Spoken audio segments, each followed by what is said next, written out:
तो जय जोहार संगवारी हो, हमारे चैनल में आप मन के बहुत बहुत स्वागत है। तो आज है 24 जून 2020। तो बात करबो छत्तीसगढ़ के दिन भर की ताज़ा खबरों ताज़ा अपडेट के बारे में। तो वीडियो में अंत तक बने रहो दोस्तों और चैनल सब्सक्राइब कर लो ताकि आप मन ला छत्तीसगढ़ की लेटेस्ट जानकारी मिल सके। तो आज की बड़ी खबर है छत्तीसगढ़ बोर्ड रिजल्ट। तो 10वीं में 73% और 12वीं में 78% छात्र पास। 12वीं में टिकेश वैष्णव और 10वीं में प्रज्ञा कश्यप टॉपर। लड़कियों ने फिर मारी बाजी। तो रायपुर प्रदेश में 10वीं और 12वीं के नतीजे मंगलवार सुबह 11 बजे जारी कर दिए गए हैं। हाई स्कूल में जहां 73.62% परीक्षार्थी उत्तीर्ण हुए, वहीं 12वीं का परीक्षा परिणाम 78.59% गया है। हाई स्कूल में प्रज्ञा कश्यप ने टॉप किया है, उन्हें 100% अंक मिले हैं, जबकि 12वीं की परीक्षा में 97.80% अंकों के साथ टिकेश वैष्णव टॉपर हैं। दोनों ही टॉपर मुंगेली जिले के हैं। तो शिक्षा मंत्री प्रेमसाय सिंह टेकाम ने वीडियो कॉन्फ्रेंस से ही परिणाम की घोषणा की है। एक बार फिर बोर्ड परीक्षाओं में बाजी लड़कियों के हाथ लगी है।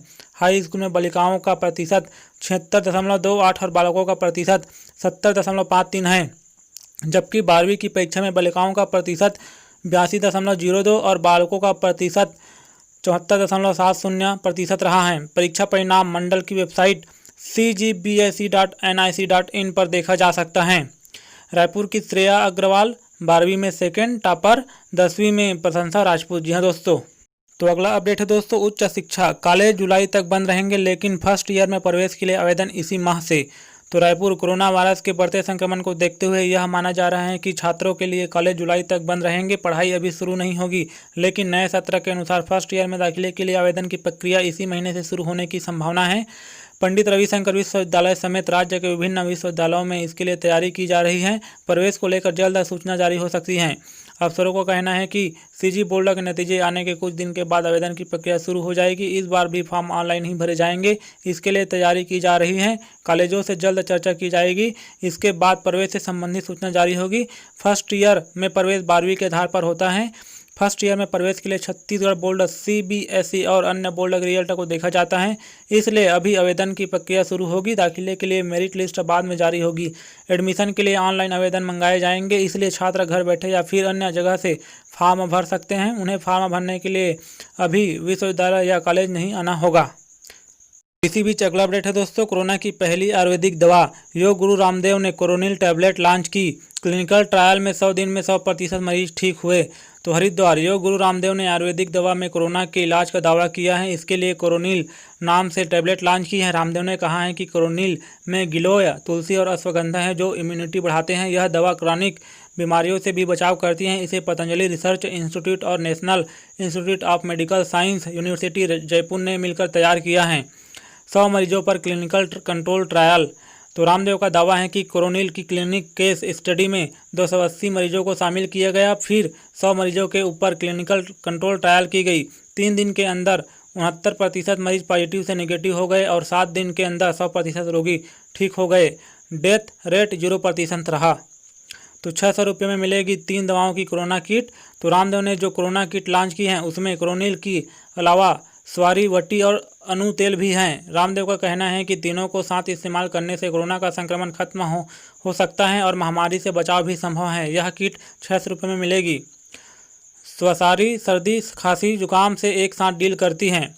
तो रामदेव ने कहा है कि शरीर में ऑक्सीजन की कमी होने पर स्वसारी देने से फायदा होता है। यह दवा सर्दी, खांसी, जुकाम को भी एक साथ डील करती हैं। यह मुलेठी, शहद, अदरक और तुलसी जैसी 16 जड़ी बूटियों से बनी है। अनु तेल नाक में डालना होता है, ये भी कोरोना से बचाव करती है। 7 दिन में पतंजलि स्टोर में मिलने लगेगी किट। तो रामदेव ने कहा है कि अगले सोमवार को ऑर्डर मी ऐप लॉन्च करेंगे, जिससे देश भर के लोग घर बैठे दवा मंगवा सकेंगे। ऑर्डर की डिलीवरी 1 से 3 दिन में कर दी जाएगी। साथ ही अगले 7 दिन में दवा सभी पतंजलि स्टोर में भी मिलने लगेगी। इसी बीच अगली बड़ी खबर है दोस्तों one nation one card. CM Bhupesh ने दिया अगस्त तक का समय। राज्य में 66 लाख से अधिक राशन कार्ड धारियों को मिलेगा फायदा। तो रायपुर कोरोना संकट में राशन की बड़ी जरूरत को देखते हुए सीएम भूपेश बघेल ने खाद्य विभाग से वन नेशन वन कार्ड योजना को जल्द लागू करने को कहा है। सीएम इसे अगस्त से शुरू करना चाह रहे हैं। इसके बाद खाद्य आयुक्त डॉक्टर कमलप्रीत सिंह ने सभी कलेक्टरों से कहा है कि हर हाल में प्रदेश के सभी राशन कार्ड धारियों का आधार नंबर सीडिंग 30 जुलाई तक कर लिया जाए। योजना के शुरू होने से राशन कार्ड धारी हितग्राही अपनी पसंद के उचित मूल्य की दुकानों से राशन सामग्री प्राप्त कर सकेंगे। इतना ही नहीं, छत्तीसगढ़ के राशन कार्ड धारी व्यक्ति देश के किसी अन्य अन्य राज्य में जाते हैं तो उन्हें वहीं की उचित मूल्य की दुकानों से खाद्यान्न मिल सकेगा। योजना के तहत राशन सामग्री का वितरण आधार प्रमाणीकरण के माध्यम से पोर्टेबिलिटी का उपयोग करके किया जा सकेगा। राज्य में 66,21,000 राशन कार्ड बनाए गए हैं। इनमें इन राशन कार्डों में 2,46,00,000 सदस्यों का नाम दर्ज है, जिससे 7,17,000 सदस्यों के आधार नंबर प्राप्त नहीं हुए हैं। जिले में प्रचलित राशन कार्डों के जिन सदस्यों के आधार नंबर प्राप्त नहीं हुए हैं उनका आधार नंबर सीडिंग करने के संबंध में कलेक्टरों को निर्देशित किया गया है। तो अगली बड़ी खबर है दोस्तों, छत्तीसगढ़ में मौसम। तो 48 घंटे जारी बारिश ने राज्य को पानी पानी किया, सड़कें तालाब बनी, घरों में घुसा पानी। तो रायपुर पिछले 48 घंटे से जारी बारिश ने छत्तीसगढ़ के कई इलाकों को पानी पानी कर दिया है। रायपुर, बिलासपुर, भिलाई, धमतरी, कवर्धा, दंतेवाड़ा में निचले इलाके डूब गए हैं। भिलाई में पानी लोगों के घर में घुस गया है। कोरोना के बीच अब लोगों को संक्रमण का डर सता रहा है। कई जगहों पर पेड़ टूटकर भी गिरे हैं, सड़कें तालाब में बदल गई हैं। जगह जगह हुए प्रदेश में नली नाले उफान पर हैं। तो अगला अपडेट है दोस्तों, कोरोना से जंग की तैयारी, घरों में अस्पताल बनाने की दिल्ली जैसी स्थिति प्रदेश में नहीं। अब 16 सेंटरों में इलाज, एक साथ 2,500 मरीज भर्ती करने की क्षमता। तो रायपुर प्रदेश में दिल्ली जैसे घर में अस्पताल बनाने की नौबत नहीं आएगी। छत्तीसगढ़ में हल्के लक्षण वाले मरीजों के लिए अब तक 16 कोविड केयर बनकर तैयार हो गए हैं। इसके जरूरत पड़ने पर करीब 2,500 मरीजों को भर्ती किया जा सकता है। मरीजों की बढ़ती तादाद के मद्देनजर 2 हफ्ते पहले कोविड केयर सेंटर बनाने के लिए जिलों को टारगेट दिया गया था। इसमें भी रायपुर समेत ऐसे जिलों को फोकस किया गया है जहां अधिक संख्या में पॉजिटिव केस आ रहे हैं। हालांकि प्रदेश में मरीजों को भर्ती करने की सबसे ज़्यादा क्षमता भी रायपुर के अस्पतालों में है। यहां एक समय में 1,330 मरीजों को अभी भर्ती किया जा सकता है और यह क्षमता लगातार बढ़ाई जा रही है। साथ ही अगली बड़ी खबर है दोस्तों, चीन की अकड़ हुई ढीली, विवादित जगहों से पीछे हटेगा, भारत के सामने झुका ड्रैगन। तो दिल्ली, भारत और चीन के बीच खूनी सीमा विवाद के बाद भारत के आक्रामक रवैये के चलते चीन की सारी दादागिरी निकल गई। अब चीन भारत के साथ सुर में सुर मिलाने लगा है। दरअसल सीमा पर उपजी स्थितियों को सामान्य करने के लिए दोनों पक्षों ने सैन्य कमांडर स्तर की वार्ता के बाद चीन के तेवर नरम पड़ गए हैं। दोनों पक्षों की बातचीत के बाद तनाव वाले क्षेत्रों से भारत और चीन दोनों के सैनिकों को हटाने पर सहमति दी है। अब चीन भी भारत की आपत्ति वाली जगहों से अपने सैनिक हटाएगा और भारत भी LAC से अपने सैनिक पीछे लाएगा। भारत सेना ने कहा है कि भारत और चीन के बीच सोमवार को हुई कॉर्प्स कमांडर स्तर की वार्ता सौहार्दपूर्ण, सकारात्मक और रचनात्मक वातावरण में हुई। दोनों पक्ष आपसी सहमति से तनाव वाले इलाकों से पीछे हटने को तैयार हो गए हैं। बैठक में पूर्वी लद्दाख में सभी संघर्ष क्षेत्रों से सेनाओं के पीछे हटने के तौर तरीकों पर चर्चा की गई और दोनों ही पक्ष इस पर अमल करने को राजी हो गए। अब चीन भारत के कड़े रवैये के बाद शांति का राग अपनाने लगा है। तो चलिए दोस्तों, बढ़ते हैं अगली बड़ी खबर की ओर। तो ब्रेकिंग न्यूज, प्रदेश में कोरोना के मिले 26 नए मरीज, अब इन जिलों से मिले संक्रमित। तो प्रदेश में मंगलवार को कोरोना के 26 नए मरीज मिले हैं। जो नए मरीज मिले हैं उनमें रायगढ़ से 5, जांजगीर चांपा और सरगुजा से 6, बलरामपुर से 9 शामिल हैं। तो इन नए मरीजों के साथ प्रदेश में कोरोना के मामले बढ़कर 2327 हो गए हैं, जिसमें एक्टिव मरीजों की संख्या 828 है। वहीं 1512 मरीज स्वस्थ होकर अपने घर लौट चुके हैं, जबकि 12 लोगों की अब तक मौत हो चुकी है। तो रायपुर, छत्तीसगढ़ में कोरोना वायरस मामलों की संख्या में लगातार इजाफा हो रहा है। प्रदेश में सोमवार को मिले 46 नए केस के साथ कोरोना के मामलों की संख्या 2327 तक पहुंच गई है और पिछले 24 घंटों के दौरान 167 नए मामले दर्ज किए गए हैं, जबकि एक मरीज की मौत हो चुकी है। हालांकि सोमवार को 66 मरीजों को ठीक होने के बाद डिस्चार्ज कर दिया गया है। तो स्वास्थ्य विभाग की ओर से सोमवार को जारी बुलेटिन के मुताबिक 46 नए कोरोना केस की पहचान की गई, जिसमें सबसे ज़्यादा 15 कोरोना संक्रमित राजनांदगांव में मिले। बता दें कि राजनांदगांव में अब तक 186 कोरोना संक्रमित मिले हैं, जिसमें 100 एक्टिव के मरीज हैं, जबकि 2 कोरोना संक्रमित की मौत हो चुकी है। जी हाँ दोस्तों, इसी बीच अगली बड़ी खबर है दोस्तों, राजधानी में कोरोना के कम्युनिटी स्प्रेड को रोकने में जुटा निगम, संक्रमितों की पहचान के लिए टीम देगी घर घर दस्तक। तो रायपुर, कोरोना संक्रमण के कम्युनिटी में फैलने के खतरे की आशंका पर रायपुर नगर निगम ने आज से अभियान की शुरुआत की है। स्वास्थ्य विभाग के साथ नगर निगम की टीम घर घर दस्तक देगी। रायपुर कोरोना संक्रमण के कम्युनिटी में फैलने के खतरे की आशंका पर रायपुर नगर निगम ने आज से अभियान की शुरुआत की है। स्वास्थ्य विभाग के साथ नगर निगम की टीम घर घर दस्तक देगी।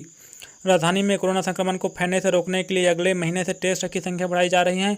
इसके लिए 500 के घरों का एक ग्रिड और एक जोन में 5 ग्रिड बनाया गया है। 100 ग्रुपों में बांटी गई स्वास्थ्य विभाग और नगर निगम की टीम एक घर में जाकर निरीक्षण करेगी। महापौर एजाज ढेबर ने बताया कि जहां कोरोना संक्रमित मिलेंगे उनकी मेडिकल हिस्ट्री भी खंगाली जाएगी। खासकर बच्चों और बुजुर्गों का ध्यान रखा जाएगा। उनकी पूरी हिस्ट्री निकाली जाएगी कि उन्हें किस तरह की बीमारी है। उन्होंने कहा कि आज एक वैन भी लॉन्च कर रहे हैं, जिसमें बैठने से पता चल जाएगा कि व्यक्ति को कोरोना है या नहीं। तो अगली बड़ी खबर है दोस्तों, मुख्यमंत्री भूपेश बघेल ने हायर सेकेंडरी और हाई स्कूल परीक्षा में सफल विद्यार्थियों को दी शुभकामनाएं। रायपुर, मुख्यमंत्री भूपेश बघेल ने छत्तीसगढ़ माध्यमिक शिक्षा मंडल द्वारा मंगलवार को जारी कक्षा 10वीं 12वीं की परीक्षा में प्रवीणीय सूची में स्थान प्राप्त करने वाले विद्यार्थियों के साथ साथ सभी सफल विद्यार्थियों को शुभकामनाएं एवं बधाई दी हैं। मुख्यमंत्री भूपेश बघेल ने हाई स्कूल सर्टिफिकेट मुख्य परीक्षा वर्ष 2020 और हायर सेकेंडरी स्कूल सर्टिफिकेट मुख्य परीक्षा 2020 के साथ साथ हायर सेकेंडरी व्यावसायिक परीक्षा 2020 के सभी सफल विद्यार्थियों के उज्जवल एवं सुनहरे भविष्य की मंगल कामना की है। उन्होंने कहा है कि जिस तरह विद्यार्थियों ने इन बोर्ड परीक्षाओं के माध्यम से जिंदगी के एक अहम चरण में सफलता अर्जित की है, उसी तरह भविष्य में भी वे जिंदगी के हर क्षेत्र में सफल अर्जित करें और अपने स्कूल, गांव, शहर के साथ साथ प्रदेश और देश का नाम रोशन करें। मुख्यमंत्री ने परीक्षा में अपेक्षित परिणाम प्राप्त नहीं करने सकने वाले छात्र छात्राओं को बिना निराश हुए पूरे धैर्य, हिम्मत और मेहनत के साथ निरंतर अध्ययन करने की समझाइश दी और कहा कि वे नई ऊर्जा एवं उत्साह के साथ तैयारी का संकल्प लें, जिससे उन्हें परीक्षा सहित जीवन में सफलता निश्चय मिलेगी। मुख्यमंत्री ने इस वर्ष बेहतर परिणाम के लिए शिक्षकों और पालकों को भी बधाई और शुभकामनाएं दी हैं। तो आगे हैं दोस्तों, नई दिल्ली। देश में कोरोना संक्रमितों का आंकड़ा 4,41,051 हो गया है। बीते 24 घंटे में 13,548 नए केस आए, 10,879 मरीज ठीक हुए और 312 की मौत हो गई है। सबसे ज़्यादा 3,721 नए मामले महाराष्ट्र में आए और सबसे ज़्यादा 113 मौतें भी यहीं हुई हैं। दिल्ली में 2,909 मरीज बढ़े हैं, जबकि सबसे ज़्यादा 3,589 मरीज ठीक हुए हैं। दिल्ली में प्रति 10 लाख आबादी पर मरीजों की संख्या 3,162 हैं, जो देश में सबसे ज़्यादा हैं। महाराष्ट्र में प्रति 10 लाख आबादी पर 1,111 मरीज हैं। तो अब तक कुल 1,78,000 एक्टिव केस हैं और 2,48,000 मरीज ठीक हो चुके हैं, जबकि 14,000 संक्रमितों की मौत हो चुकी है। तो आगे खबर है दोस्तों, छत्तीसगढ़ विधानसभा सचिवालय पर कोरोना का असर 24 से 28 जून तक बंद रहेगा। तो रायपुर छत्तीसगढ़ विधानसभा सचिवालय को 24 से 28 जून तक 5 दिनों के लिए पूर्णतः बंद कर दिया गया है। यह फैसला सोमवार को विधानसभा की प्रश्न संदर्भ समिति की बैठक में कोरोना वायरस से एक विधायक के शामिल होने के बाद लिया गया है। विधायक के कोरोना संक्रमित होने की खबर के बाद विधानसभा की कई स्टाफ क्वारंटाइन हो गए हैं। खबर के मुताबिक कोरोना पॉजिटिव पाए गए कांग्रेस विधायक छत्तीसगढ़ विधानसभा में आयोजित बैठक में शामिल हुए थे। इधर इस बैठक में शामिल होने वाले कांग्रेस भाजपा विधायकों में हड़कंप मच गया है, क्योंकि वे करीब आधा दर्जन विधायकों दलेश्वर साहू के संपर्क में आए थे। तो आगे अपडेट है दोस्तों, सोनिया गांधी ने लिखी पीएम को चिट्ठी, गरीबों को सितंबर तक मुफ्त राशन। तो दिल्ली। देश में जारी कोरोना संकट को देखते हुए कांग्रेस नेता सोनिया गांधी ने प्रधानमंत्री को चिट्ठी लेकर सितंबर तक गरीबों को राशन देने की अपील की है। कांग्रेस अध्यक्ष सोनिया गांधी ने प्रधानमंत्री नरेंद्र मोदी को पत्र लिखा है। उन्होंने अपने पत्र में मांग की है कि सरकार मुफ्त खाद्यान्न के नियम को अगले 3 महीने की अवधि के लिए बढ़ा दे। गौरतलब है कि लॉकडाउन के बाद सरकार ने मुफ्त में खाद्यान्न वितरण की घोषणा की थी, जिससे गरीब और जरूरतमंद व्यक्ति पैसे के अभाव में भूखा न रहें और उसे राशन मिलता रहे। इस योजना की अवधि अब समाप्त होने वाली है, जिसको देखते हुए सोनिया गांधी ने इसकी अवधि को बढ़ाने की मांग सरकार से की है। सोनिया गांधी ने सरकार से मुफ्त में दिए जा रहे राशन की अवधि को 3 महीने और बढ़ाकर सितंबर 2020 तक करने की गुजारिश की है। प्रधानमंत्री को लिखे पत्र में उन्होंने इस बात पर जोर दिया कि उन गरीब परिवारों को अस्थायी राशन कार्ड मुहैया कराया जाए जो पीडीएस योजना से बाहर हैं। सोनिया गांधी ने कहा कि इन परिवार को अस्थायी राशन कार्ड मिलने से वे भुखमरी के संकट से बच जाएंगे। दरअसल 3 महीने के लॉकडाउन के कारण करोड़ों भारतीय परिवारों के भुखमरी की कगार में आ जाने का खतरा है। तो थैंक्स फॉर वॉचिंग दोस्तों। वीडियो को लाइक, शेयर एवं कमेंट जरूर करना। तो जय हिंद, जय भारत, जय छत्तीसगढ़।